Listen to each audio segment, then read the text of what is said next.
सुप्रभात। मैं हूं जगेंद्र राणा। आज की हमारी आध्यात्मिक चर्चा का विषय है महावाक्य। महावाक्य जब कोई आप्त पुरुष, सद्गुरु या ऋषि अपनी ओर देखता है और अनुभव करता है तो अहम ब्रह्मास्मि, यानी मैं ब्रह्म हूँ, मैं क्षुद्र देह विशिष्ट एक जीव मात्र नहीं, मैं तत्वतः ब्रह्म हूँ, मेरी चित्त सत्ता विश्वव्यापी है जो सभी मनुष्यों, सभी जीवों और सभी जड़ पदार्थों की सत्ता के साथ नित्य एकीभूत है। मुझसे बड़ा या छोटा कोई नहीं है। मैं नित्य शुद्ध बुद्ध मुक्त स्वभाव हूँ। ऋषियों और सद्गुरुओं ने जैसा अपने को ब्रह्म स्वरूप अनुभव किया, वैसे ही सभी मनुष्य और सभी जीवों में ब्रह्म का दर्शन करके प्रत्येक को प्रकट रूप से उन्होंने यही कहा कि तत्त्वमसि, तुम वही ब्रह्म हो। उन्होंने मानव मात्र के चित्त में ब्रह्म चेतना को जागृत करने का प्रयास किया। ब्रह्म चेतना के जागृत होने पर मनुष्यों में परस्पर भेद कुतर्क नहीं रह सकता। सभी शरीरों में एक ही आत्मा की अनुभूति होने पर मन, बुद्धि, हृदय अभेद ज्ञान एवं प्रेम से भर जाते हैं। जाति भेद, संप्रदाय भेद, ऊंच नीच भेद, घृणा भाव सभी मन से मिट जाते हैं। समस्त विश्व सच्चिदानंद मैं ब्रह्म स्वरूप हो जाता है। संसार के सभी स्त्री पुरुषों के प्रति ब्रह्म भाव होने पर प्रेमानंद मैं हो जाता है। इसी प्रकार पर ब्रह्म परमात्मा की खोज करना, उन्हें जानने और पाने की उत्कृष्ट अभिलाषा के साथ उत्साहपूर्वक आपस में विचार करना और परमात्मा के तत्व को जानने वाले महापुरुषों से उनके विषय में विनय भाव और श्रद्धापूर्वक पूछना, उनकी बताई हुई बातों को ध्यानपूर्वक सुनकर काम में लाना, इसका नाम सत्संग है। मैं कौन हूँ, ये सब संसार क्या है, क्यों उत्पन्न हुआ है, उसको उत्पन्न करने वाला कौन है, इन सब बातों का चिंतन करना विचार कहलाता है। महावाक्य 4 हैं जिनका प्रादुर्भाव वेदों से ही होता है। प्रज्ञानम ब्रह्म, दूसरे अहम ब्रह्मास्मि, तीसरा तत्त्वमसि और चौथा अयम आत्मा ब्रह्म। तो महावाक्य का उपदेश ऋषि या सद्गुरु ही अपने शिष्य को देता है। ऋषि, सद्गुरु या समर्थ सद्गुरु ये सब पर्याय हैं। महावाक्यों का प्रयोग कोई ऋषि या मंत्र दृष्टा या सद्गुरु या समर्थ सद्गुरु समय समय पर ब्रह्म विद्या का उपदेश अपने शिष्य को देने के लिए करता है। उस ब्रह्म विद्या का ये सांकेतिक उपदेश है। सो बिजली के चमकने जैसा तथा नेत्रों के झपकने जैसा है। यह एक आध्यात्मिक उपदेश है। जब साधक के हृदय में ब्रह्म के साक्षात्कार करने की तीव्र अभिलाषा उठती है, तब परमात्मा जिज्ञासु की उत्कंठा को और भी तीव्रतम और उत्कट बनाने के लिए बिजली के समान चमकने और आंखों के झपकने की भांति अपने स्वरूप की झांकी दिखलाकर छिप जाया करती है। यह उस परमात्मा का आदि दैविक उपदेश है। जब साधक का अपना मन अपने आराध्य देव परमात्मा के समीप पहुंचा हुआ सा प्रतीत होता है, तब उसका मन परमात्मा के स्वरूप का चिंतन करता है। तब उसकी प्रत्यक्ष अनुभूति होती है।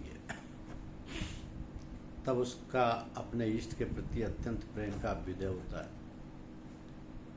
जिससे वह अपने इष्ट की क्षण भर की स्मृति को भी सहन नहीं कर सकता है। उस समय वो अत्यंत व्याकुल हो जाता है और वो निरंतर प्रेम पूर्वक स्मरण करता रहता है, जिससे अपने इष्ट के प्रति उत्कट अभिलाषा उत्पन्न हो जाती है। इसलिए वो आनंद स्वरूप परब्रह्म परमात्मा सभी का अत्यंत प्रिय, सभी प्राणी किसी न किसी प्रकार उसे चाहते हैं, परंतु पहचानते नहीं। इसलिए वह सुख रूप में उसे खोजते हुए दुख रूप के विषय में भटकते रहते हैं, उसे पा नहीं सकते। इस रहस्य को समझकर साधक को चाहिए कि उस पर ब्रह्म परमात्मा को प्राणी मात्र का प्रिय समझकर उसके परम प्रेमानंद स्वरूप का नित्य निरंतर चिंतन करता रहे। ऐसा चिंतन करते हुए वो परमानंद स्वरूप परमात्मा का साक्षात्कार कर लेता है। तो संसार के सभी प्राणी उसे अपना परम आत्मीय समझकर उसके साथ हृदय से प्रेम करने लगते हैं। शिष्य जिज्ञासु अपने सद्गुरु से कहता है कि हे प्रभु, मुझे ब्रह्म विद्या का उपदेश कीजिए। गुरुदेव कहते हैं, वत्स, हम तुम्हें ब्रह्म विद्या का उपदेश कर चुके हैं। इस प्रकार सद्गुरुदेव से उपदेशित ब्रह्म विद्या का उपदेश पाकर शिष्य उस ब्रह्म विद्या को जान लेता है और सर्वश्रेष्ठ परम धाम में प्रतिष्ठित होता है। अब ब्रह्म के उपदेश की परंपरा किसी न किसी रूप में हर संप्रदाय, मजहब और समय के महापुरुषों के द्वारा की गई है। ब्रह्म विद्या का उपदेश मौन होकर के ही सद्गुरुदेव अपने सच्चे जिज्ञासु को किया करते हैं। वैसे विद्या वैदिक, शैव, शाक्त, वैष्णव, सूफी महात्माओं, सद्गुरुओं के द्वारा परिवर्तित होती रही है। सूफियों में खलीफा सद्गुरुदेव के उस प्रतिनिधि को कहते हैं जो अपने सद्गुरुदेव से शिष्यों अथवा जिज्ञासु साधकों को आध्यात्मिक शिक्षा यानी ब्रह्म विद्या का उपदेश देने तथा उनको गुरु पदवी की इजाजत देने के लिए पूर्ण रूप से अधिकृत होता है। तो अपने सद्गुरुदेव का प्रतिनिधित्व करता है। महावाक्य के उपदेश या तवज्जो को भारतीय शैव, शाक्त, वैष्णव, संन्यास या वेदांत की भाषा में महावाक्य उपदेश या शक्तिपात कहते हैं। तो यह आध्यात्मिक ब्रह्म विद्या साधना की एक विशेष प्रक्रिया है, जिसके द्वारा समर्थ सद्गुरु अपनी चित्त शक्ति को अपने शिष्य के अंतःकरण में संचित विभिन्न वासनाओं और वृत्तियों के कलुष को धोता हुआ उसे अनुपम आध्यात्मिक अनुभूतियों से अनुप्राणित कर देता है। जैसे पिंडे सो ब्रह्मांडे, ब्रह्मांडे सो पिंडे, सब में सो हम में और हम में वो सब में। जैसे तत् त्वम असि। अब जिसमें तत् यानी परमात्मा का वाचक शब्द है और त्वम आत्मा का बोधार्थक यानी ज्ञान कराने वाला शब्द है। असि हो अर्थात तत् त्वम असि यानी आत्मा और परमात्मा की एकता का बोधक शब्द है। अब सृष्टि के आदि में सच्चिदानंद परमात्मा ही था। उस परमात्मा ने कामना की कि मैं एक से बहुत हो जाऊं। सो कामयत एकौ भविष्यामि। अतः परमात्मा ही समस्त स्थावर जंगम रूप संसार में स्थित हो गया। अतः सद्गुरुदेव के पास जाकर उक्त महावाक्यों का चित्त में स्थिर करके, श्रवण करके, पुनः विचार करके, मनन तथा चित्त को एकाकार करके निधिध्यासन द्वारा अभ्यास करते हैं। तत्त्वमसि आदि वाक्यों में तत्व और त्वम वेदों का शोधन करके कहे हुए ब्रह्म और आत्मा की श्रुति वेद द्वारा बार बार पूर्ण एकत्व का प्रतिपादन किया गया है। उन दोनों को यह विरोध उपाधि के कारण है, दोनों का। तो यह उपाधि यथार्थ और वास्तविक नहीं है। ईश्वर की उपाधि महत्वादि कारण रूप, माया और जीव की उपाधि कार्य रूप पंचकोश, पंचकोश यानी अन्नमय कोश, प्राणमय कोश, मनोमय कोश, विज्ञानमय कोश और आनंदमय कोश है। तो ये परमात्मा और जीव की उपाधियां हैं। इनका भली प्रकार बाघ यानी समाप्त होने पर एक चेतन तत्व ही रहता है। तो ऐसी ही प्रबल युक्तियों से दृश्य का निरोध होने पर जीव और संसार का एक भाव बचा रहता है, वही जानने के योग्य है। अब जीवात्मा और परमात्मा की सिद्धि के लिए महावाक्य से ही उसका ज्ञान होता है। इसलिए तत्त्वमसि वाक्य में तत्पद ईश्वर की उपाधि माया और त्वम पद से जीव की उपाधि अंतःकरण, इन दोनों को समाप्त करके शुद्ध चैतन्य की एकता का निश्चय कर प्रबुद्ध जन उनके अखंड भाव का ज्ञान प्राप्त करते हैं। इस प्रकार ज्ञान के साधन, ज्ञान के विषय तथा साथ ही ज्ञान की गम्यता से परे शुद्ध बुद्ध मुक्त अव्यय सत्य स्वरूप तथा ज्ञान स्वरूप एवं सच्चिदानंद स्वरूप प्रकाशमय रूप में उस दिव्य प्रकाश का ध्यान करें तथा नित्य आनंद स्वरूप परम सुखदायी कैवल्य रूप ज्ञान मूर्ति द्वंद्वों से परे निर्मल स्थिर समस्त बुद्धियों के साक्षी रूप में अवस्थित षड्भाव और विकारों से अतीत त्रिगुणों से रहित उन पर ब्रह्म स्वरूप सद्गुरुदेव को ही हम नमस्कार करते हैं। तो ये है आदित्य प्रेम का प्रभाव। प्रेमी की याद करते करते स्वयं उसमें इतने लीन हो जाना कि अपने आप को वही समझने लगे। कहते हैं ना कि श्याम श्याम रटत राधे आपो श्याम भई, पूछत फिरत सखियन सो राधे कहाँ गई। यह है द्वैत से अद्वैत।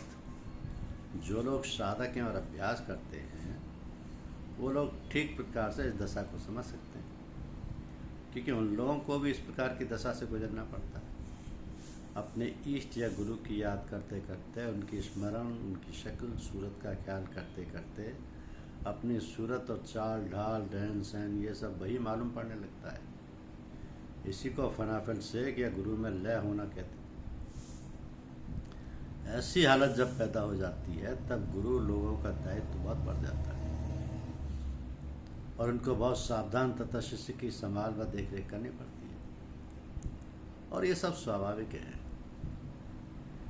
सब यथा समय आवश्यकता अनुसार सब हालतें बदलती और बनती रहती हैं, मगर इसमें शिष्य को भी अपने आप को पूर्ण समर्पण करना पड़ता है। करना क्या पड़ता है वो तो हो ही जाता है। इसी को तो अभ्यास कहते हैं। अभ्यास करते करते सभी अवस्थाएं और दशाएं अपने आप बनती और बदलती रहती हैं। किंतु ऐसे साधक और अभ्यासी तथा इस प्रकार के गुरु लोग इस जमाने में कम ही मिलते हैं। ये बात नहीं है कि है नहीं, है, किंतु बहुत कम।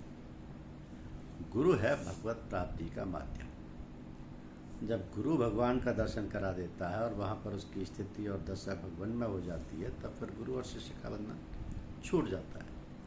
जिस काम के लिए गुरु धारण किया था वह काम हो गया और बस। ये सारी बातें कहने में तो बड़ी आसान मालूम पड़ती हैं, मगर करने में, अमल में लाने में, अभ्यास करने में बहुत सावधान सार संभाल की आवश्यकता होती है। जो भी जैसा समय आता है वैसे ही गुरु लोग करते रहते हैं। कोई झंझट परेशानी नहीं होती। आजकल तो साधक हैं, अभ्यासी हैं, उनमें से बहुत ही कम लोग ऐसे हैं जिनको सचमुच भगवत प्राप्ति की लगन है। अधिकतर तो लोग नौकरी चाकरी धन दौलत और लड़के बच्चों की चाह में आते रहते हैं। जिन्हें सचमुच में लगन है उनकी इच्छाएं भी भगवान पूरी करता है। तो संत महात्मा ईश्वर में लीन है, जिन्हें ईश्वर साक्षात हो गया है और जिनकी स्थिति भी वैसी बन गई है, उनके सारे काम भगवान द्वारा होते रहते हैं। भगवान भी बड़े अद्भुत ढंग से अपने आप को छुपाए हुए उन्हीं के रूप में, जिस रूप में भक्त उनको मानता है, उसी रूप में प्रकट होकर सब काम करते हैं। और ये कोई अनहोनी घटना नहीं है, सभी संत महात्मा और शिष्यों पर गुजरती रहती है। ऐसी घटना होने पर जिन लोगों को थोड़ा सा भी अहंकार हो जाता है तो उसे भगवान थोड़े संकट में डालकर उसकी दशा को बुला देते हैं। फिर शिष्य रोता, गिड़गिड़ाता और पश्चाताप करता है। इस प्रकार उसका सुधार होकर वह अपनी असली दशा को प्राप्त कर लेता है। भगवान बड़े दयालु और कृपालु हैं, जरा से फिसलन होते फौरन उसे संभाल लेते हैं। इसलिए तो कहते हैं कि गुरुदेव तुम्हारी जय हो, भगवान तुम्हारी जय हो। धन्यवाद।